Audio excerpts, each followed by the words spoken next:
How would you rate your chances against a Jonathan Goodluck, Ibrahim Babangida, a Buhari, or even a Nuhu Ribadu, and big names out there that seems to have backings? I don't know any name that is bigger than mine without sounding modest. As a journalist, as a showbiz impresario, I've come a very long way. At 50, I haven't done too badly. And so when you're talking about big names, about visibility, in fact, I don't know of any Nigerian face that is known better than mine, whether at the high level, the middle, or the low level. For over 20 years, you will have heard my name either from Wasiu, from Obesere, from Sashino Peters, from Ayefele, and the rest of them. There are not many people like that in our society. So that's number one. If you are talking about visibility, I am very visible. If you are talking about the ability to connect to the youth, you and I know that whether on Facebook or Twitter or whatever, I started long ago before any of these leaders knew how to get contractors to come and do these things for them. Okay? Then number three is that I've divided the race into two parts, the right and the left. On the right, number one is Jonathan. He's the president, president and commander-in-chief of Nigeria. So he has access to everything. Next to him is Babangida. He is quite influential, but I don't think he's as influential as he used to be. I would say he has anything to fight with. Jonathan has everything. Next to him with Buhari, I think he's getting very old now. I also believe that he may not be able to fund his campaign. Number four is Atiku Abubakar.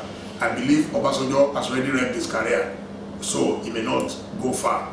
I hear Ali Uguso has come out. He's not very visible. You know, he's always been the best spook Nigeria ever produced. So it's always remained, you know, evasive. I'm not sure if he really wants to run, but I will take the first two. Goodluck Jonathan and Ibrahim Babangida on the right. What is going to happen? My prediction is that if Jonathan gets the PDP ticket, Babangida will pull out. They are determined that they will not support Jonathan. If Babangida gets the ticket, Jonathan is likely to pull out. If he doesn't pull out, he will make sure he frustrates them. So for them now, it's a fight to finish. I don't know how God has done it, but I think it will be to the benefit of the Nigerian people. And you think you will be the one to take that? Okay, you just wait. When that happens, there will be such a conflagration, the sort that we have not witnessed in a long time in Nigeria. So attention, naturally, will shift to the left. Those ones are on the right, it will shift to the left. The first person to come out on the left was my humble self. The second was Pastor Chris Okotie.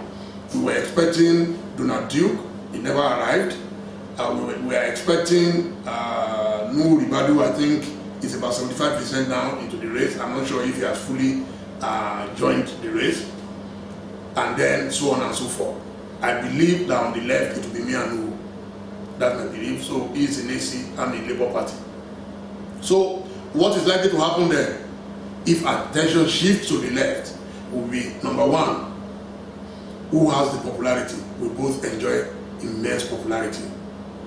I believe that I'm ahead because he may be popular with some elites, a bit of students and all that, but you cannot connect to the Babalaro, the Yalata, the Yolobe and all that nationwide. That's number one. Number two is that Dele Mamodu has the advantage of what people consider to be my weakness, and that advantage is ovation. Ovation has been able to establish a network, the sort of which no one has been able to establish since MKO Abiola. In the North today, for the first time, a photographer is able to enter a northern home and take pictures of women and show the beauty of the northerners. And I can tell you, that is why our market in the North is so big. In fact, you will hardly see a wedding now in the North where people are not wearing ashwebi, wearing ashoke. That's how Ovation has contributed to cementing a bond between the North and the South. Number two is that in the North, if the northern elites watch radicals refer to as the oligarchy, if they were to choose between Nu, who incidentally I hear is a prince, and the Dele Mamodu, who is not a prince, you'll be shocked that in terms of the fear in politics, there's always the fear factor, the fear element.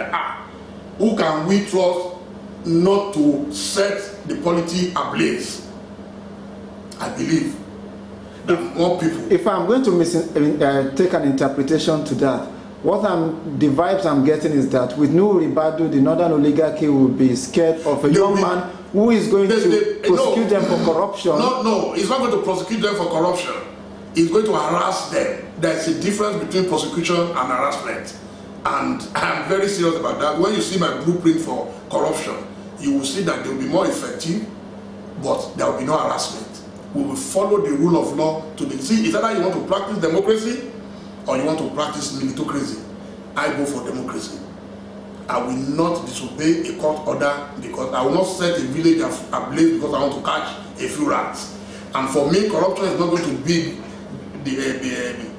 a matter of pursuing only governors, when in actual fact we should pursue the root cause. The root cause of corruption are not just the governor. We live in a society where everybody is encouraged to be corrupt. If you want to buy a house today, I don't see how anybody who is earning a salary can build a house in Nigeria today unless you are going to build it from the proceeds of corruption or crime. In London, where I've lived since 1995, the house where I live, I have to buy on mortgage. I'm going to encourage our banks when I become president so that people can go for mortgages. Even if you have the money, you can use it to buy a few properties, so you live in one and then you trade with the rest of them. If you want to return to Nigeria now, to live, you have to pay 2-3 years rent in advance. We will legislate. No landlord should collect a rent of more than 3 to 6 months maximum. That's what happens where I live in Ghana. So I've had the privilege of living in other countries, and I know there is no place where anybody will force you to pay 2-3 years rent. So that's why people are corrupt. So anybody who is able to pay 3 years rent in advance cannot tell me that he collected his salaries in advance. Now let me bring you to a particular point. Most of the comments on Sahara Reporters, there's a particular one that actually strikes me. People say, don't mind Dele Mamodu, he's just broke. He wants money from donors so that he can recuperate his business. That's good. Donald Duke was a governor for 8 years. So why is he asking for donation? On the internet, I've seen he's been asking for donation. I've not asked, as I speak to you today, there are only 2 donations I've received from people. One was from a friend who gave me 250,000 naira. The other was a guy on the internet. I've not met him today. I can mention his name publicly, Bob Lukoya, who donated a vehicle. Those are the only 2. I've never gone to anybody. I know all the rich people in Nigeria. I've never gone to one. So where are you getting all these funds to run your campaign? I'm using my brains to run my campaign. Can't you see where I'm sitting down? Did you see Angas on here? Most presidential candidates, you will see almost 10 PAs, the 10 bodyguards. I go in one car with one assistant and my driver. That's me. I'm a very simple, people don't know me. They take the flamboyance of ovation for Dele Mamodu, which is okay. I've told you, showbiz is about make-believe. When you meet Oprah Winfrey, you will think she does not sleep on a bed. It's about the hype. What people have about Dele is, oh, he must be a big man. Some people say I'm a billionaire. Don't I have bank accounts? Can you hide money? I can tell you today, Kayode, of all the aspirants, I'm the only one, and I'm not someone who will not lie that my father-in-law or somebody bought me a house. I don't have a house. I live in a rented house. The only property I have in my life is in London. It's on mortgage. The house where I live in Ghana is on rent. I pay every 3 months. So if I have the money, you think I don't want to live in Ikoyi? When my students are already living in Ikoyi, people are taught in A-level. 28 years ago, they are living in Ikoyi. I manage my resources well. My property and my children. I send them to the best schools that money can. And now am I able to pay for their school fees? They allow me to pay by direct debit. I have children who have to. I even bought 2 of, when people are taking their children away, I brought 2 of my children back to Nigeria to come and school locally. These were kids who have never lived in Nigeria. What if we say that you're posturing for appointment? If you make yourself quite noticeable now, then we could be seeing a Dele Mamodu Minister for Culture. If I wanted to do that, I would be PDP. That's why they share everything. I got to Lagos in 1988 at 28 because I couldn't find a job as a teacher. My dream was to be a teacher, marry a teacher, and live happily thereafter. Unfortunately, there was an embargo on appointments and promotions by the military government at the time. I couldn't get a job. So Onukaba did not Yojo, the same Onukaba who was in the Guardian, was the one who met me in Ife. He came to cover the Lojo Festival. I was working in an hotel for the owner of Ife. He saw me and he said, and we were discussing literature. I was talking about Ngugiwa Tongo, talking about Ikuyama, talking about all the big names in literature. And he said, what are you doing as an hotel manager? I said, I couldn't get a job. And he said, no. Can you please write an article on the Lojo Festival? That was my first article for the Guardian. It was published by the African Guardian. Thereafter, I started contributing on the opinion pages of the Guardian. I was writing for the Tribune and so on and so forth. And that was how I came to Lagos. In 2 years, I became the highest paid editor in Nigeria. Why? Because an Ife boy, a poor boy, I started my salary on 700 naira a month. When I was writing for the Guardian was paying me 25 naira per article. So I came here, I knew I had to work harder than someone who had a rich father or a rich mother. So I know what I'm talking about. If I wake up today and I say I want to be president and commander-in-chief in Nigeria, it is not because I'm looking for an appointment. If I'm looking for an appointment, I don't need all this rigmarole. Is there any governor I don't know in Nigeria? Is there any minister I don't know in Nigeria? Is there any president I don't know in Africa? In my private capacity, I've been traveling all over Africa, doing my business. I've visited over 60 countries, doing my business, and I've done everything professionally. If you will not see me at press conferences, when people say Dele is hobnobbing, I hate such words. I don't hobnob. I'm too proud as a man, as a human being, of my background, of my integrity. There is not a single rich man in my family.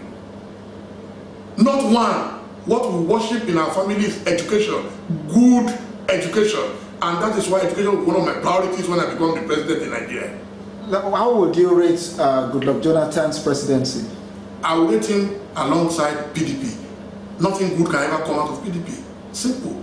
So if people say I'm looking for appointment, why did I go into PDP? I'm in labor. My father started life as a laborer. That word labor had stuck with me all my life. So if I'm in labor today, I'm only following the tradition of my forebears. And if you look at the part where I come from in Edo, in South Nigeria, you will see that we have produced the best labor leaders. Pa Imodu, Adams Oshiomhole, and the rest of them were all Afemai people. So I'm following that tradition. And in that tradition is the tradition of integrity. I'm not looking for money. If I needed money, I would have made a fortune. I live strictly on my income. I'm not a rich man, and anybody who knows anywhere where my riches are kept, I've never worked in government, the person should come out and tell me. What will be your message to Nigerians? My message is that hope is on the way. They shouldn't give up. I've seen that we have suddenly become a country without faith. We go to churches, we pray, we do so much, yet we lack the faith. Everybody says it cannot be done. It is impossible. Nothing is impossible before God. If Jonathan today can be the president of Nigeria, it tells you this time last year, Jonathan would not have dreamt of where he is now. And that is why I told him, I said, look, God has put you here to come and change Nigeria.